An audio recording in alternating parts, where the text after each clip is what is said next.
মহাভারতে আছে। মহাভারতে 18 পর্বে একটা পর্ব অনুশাসন পর্ব। এই অনুশাসন পর্বে 114, 15, 16 নম্বর অধ্যায় এখানে লেখা আছে, কেউ যদি শুধু ভালো করে শুনবেন, কেউ যদি প্রতি মাসে মাসে একটা করে অশ্বমেধ যজ্ঞ করে, প্রতি মাসে একটা করে অশ্বমেধ যজ্ঞ করে, করা যাবে? জীবনে অশ্বমেধ যজ্ঞ দেখেছি, করবো তো দূরের কথা। তো কেউ যদি প্রতি মাসে একটা করে অশ্বমেধ যজ্ঞ করে, কেউ যদি সোনা দান, অন্নদান, ভূমিদান, অন্নদান, বস্ত্রদান সব দানও করে, এতে যে ফল হয়। আর কেউ যদি ইহজগতে সারা জীবন খেয়েছে, কিন্তু এরপরে যদি কেউ মদ্য আর মাংস ছেড়ে দেয়, তাহলে তার ওই অশ্বমেধ যজ্ঞ করার ফল বা ওই দান করার ফল তার থেকে আরো বেশি পেয়ে যাবে যদি কেউ জীবনে মদ্য মাংস ছেড়ে। মহাভারতে স্পষ্ট লেখা।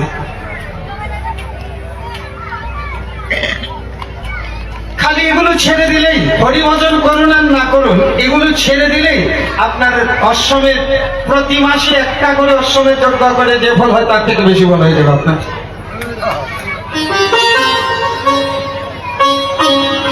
তাই অনেকে প্রশ্ন করে কোন শাস্ত্রগুলো আছে, আসুন কৃপা করে দেখিয়ে দিব যে শাস্ত্রে আছে কিনা। নম্বর বলে দিয়েছে, আপনারা পড়বেন মহাভারতে অনুশাসন পর্বে 114, 15, 16 তিনটি অধ্যায় এই সম্বন্ধে ভালো করে লেখা আছে। কিন্তু বর্তমানে এত অঞ্চলে এই মহাভারত পাওয়া আপনাদের মুশকিল। এখানে আমরা যে মহাভারত পাই, কাশীদাসী মহাভারত পদ্যছন্দে, তাই না? সবুজ চন্দ্রের মহাভারত পদ্যছন্দে, এগুলো নয়। মহাভারত হবে শ্লোকার অনুবাদ। এখনো বাংলায় প্রিন্টিং হয় নাই, এখনো হিন্দিতে প্রিন্টিং আছে। আমার কাছে 6টি খণ্ড আছে সম্পূর্ণ মহাভারত। এই এত বড় হবে, 6 খণ্ড, এত মোটা মোটা 6টা খণ্ড, এত বড় মহাভারত। শ্লোক আর অনুবাদ, তাও ব্যাখ্যা নাই, শুধু শ্লোকের অনুবাদ। তো ব্যাখ্যা করলে কত বড় হবে। হিন্দিতে প্রিন্টিং, বাংলা এখনো মহাভারত প্রিন্টিং হয় না। আমরা যে মহাভারত পড়ি, কাশীদাসী আর সবুজচন্দ্র, এগুলো আসল মহাভারত নয়। মহাভারত হবে শ্লোক আর শ্লোকের অর্থ। এগুলোতে তো একটা শ্লোকও নাই, শুধু পদ্যছন্দে কবিতার মতো। তো এই সংক্রান্তে স্পষ্টভাবে লেখা আছে। দেখুন, কেউ খারাপ পাবেন না, কেউ মনে দুঃখ পাবেন না। আমরা চাই আপনাদেরকে শাস্ত্রের নিগুণ অর্থগুলো জানানো।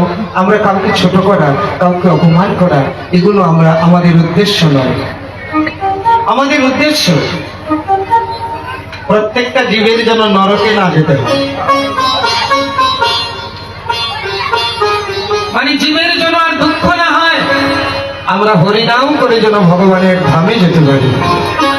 হ্যাঁ, আমরা যেন গৌর গোবিন্দের সবাই লেগে যেতে পারি।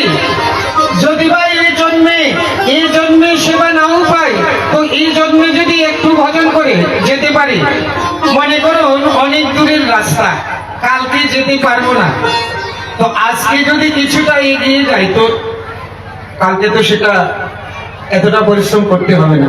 মনে করলাম এই জন্মে যদি ভগবত দর্শন নাও হয়, যতটা ভজন করলাম ততটা তো এগিয়ে রইলাম, তো পরজন্মে জন্ম নেওয়া মাত্রই ভজন শুরু হয়ে যাবে, আর পরজন্মে হয়তো আমরা গোবিন্দ দর্শন পাবো।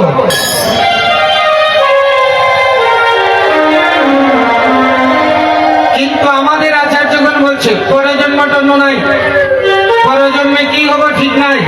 এই জন্যই আমাদের ভগবত দর্শন করতে হবে, এই জন্মেই ভগবানের দর্শন পেতে হবে, এই জন্যই আমাদের সবকিছু পেতে হবে। কিন্তু আমরা যেমন সংসারের কোনো কিছু করার জন্য মাথায় পাগড়ি বেঁধে লেগে যাই, সবাই কমেন্ট করেন, রাধে রাধে। এটা পেতেই হবে।